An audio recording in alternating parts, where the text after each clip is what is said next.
Hey Sydney, this is a video we took when you were here March 3rd. I'm going to go ahead and just run over just some basic things that I think would help you. Just clean up your stroke, help your timing, help you produce a little bit more power, a little bit more spin. The spin part though, you're going to have to like actively work to work on the spin because you're going to find out playing these better players, you're going to have to make a lot sharper angles, although probably not very as sharp as you might imagine. But still, the ability to make those angles is going to be like it's going to make you have a lot more choices and just open up a bigger world of tactics for you. So I'll just use the verbiage that we use all the time. The main things here, your lift to the right, it just needs to be a lot more lift to the right. Your position one, it would help a lot. Just bring it down a lot more. Just keep your hand, your elbow more closer to that height at around right here, like right right there. Like just keep it at that height when you lift to the right. You don't need to pop your elbow up so much. Your lift is there's such a big motion right here. It doesn't really do anything in terms of your stroke. It's just you're used to this rhythm, this timing, so that's why you like to do it. But problems with this is the way that you lift up so high up here, is that when you get to this position, that's a kind of a high ball. But your your hand and your elbow, the relationship between those two. Your position one is so high that when you come down to position two, that's essentially your position two. Your hand is still at the same height of your elbow. So we want to get that, try and get that a lot lower. That's going to make you make more spin without even having to think about it. Your rotation is good. Your power production is good. You want to coil a little more when you hit. Your coil is actually pretty good. Your contact point with earlier timing is going to be a little bit more in front. Your contact tends to be a little bit close to your body, and when you do make contact, want to maybe rotate a little bit more forward, facing the court. Now your footwork. Oh, one other thing here. To make spin. Spin is going to be. We never really emphasized spin with you when you were growing up. We talked about grip. Grip essentially is spin, and plow through is all it is.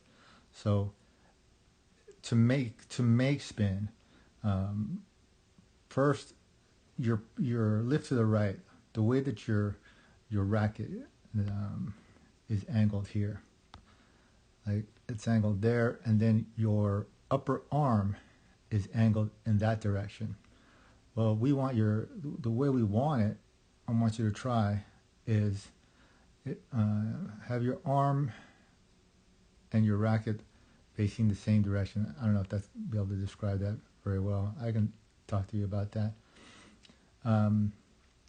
Because at this point right here, right when you start to go forward, this will cause your racket head to be facing a little bit more vertical at this position, and your wrist is going to be a little bit more pronated at this position.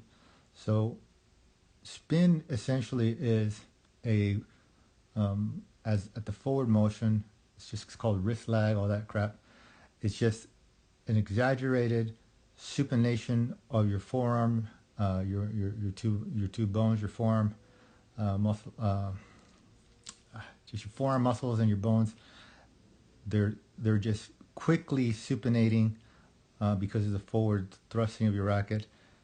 And at this point, you want your elbow, armpit, and your butt cap to be starting to face the same direction. So you see right here, your elbow, armpit is they're not facing in the same direction. So you look at Roger Federer, the way he hits.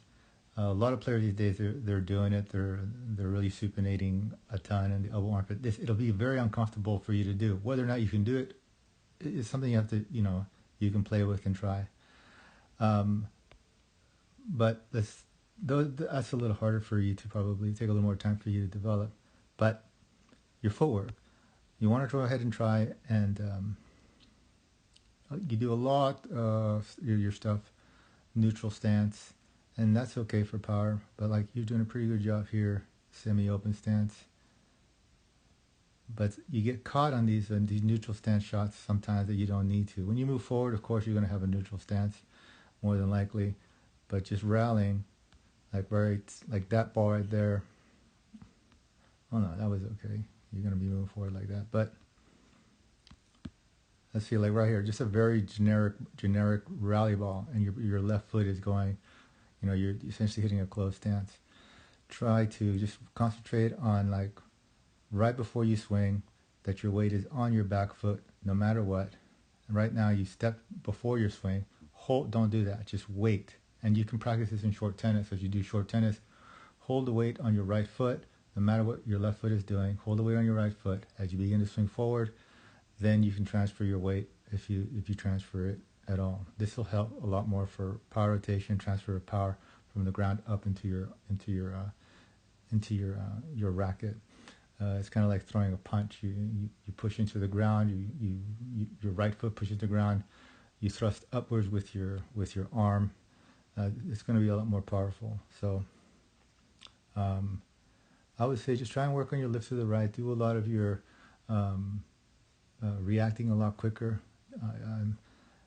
Just start to work on just generating a lot more spin on your shots. And I'm sure you're doing a lot of this stuff already. These are just some ideas for you to try. Lower position 1, I would say really try that out, see how that works. And just everything still continuous motion, okay? And I'm going to probably do a couple more videos. We'll do a comparison video for you, and I'll do a video of your backhand as well, and of your serve. Okay? I'll see you later.